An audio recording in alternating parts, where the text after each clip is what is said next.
Hi, fellow book lovers. It's a book loving mama here with another book review for you. This time we are talking about Rejected and Regretted by Louise Clement, and this is book one of the series. I would rate this book like a 4.1 out of 5. So still a good book, not my absolute favorite paranormal book, but it's still a very good book and definitely worth a read.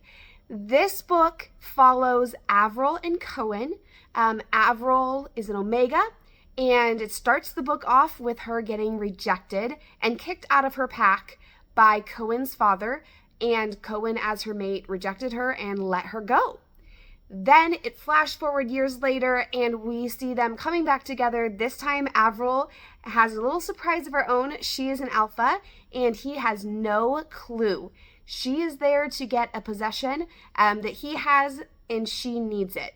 The reason I gave this a little bit lower score is just because the tension, the middle of the story where we're building, sometimes it just drags on a little bit more than I personally would have liked. So I felt like there was a little bit too much of that fighting, that back and forth, that fighting, the pull that they have to each other.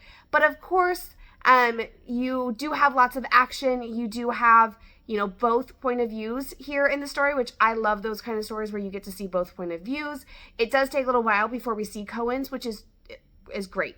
We really get to understand, what is happening here. But this is book one. It leaves us with a cliffhanger, and we do not get a happily ever after. You are left with a cliffhanger, and we are going to want to read number two to figure out what is happening. I'm excited for number two, and I will give you that review once I read it. Happy reading.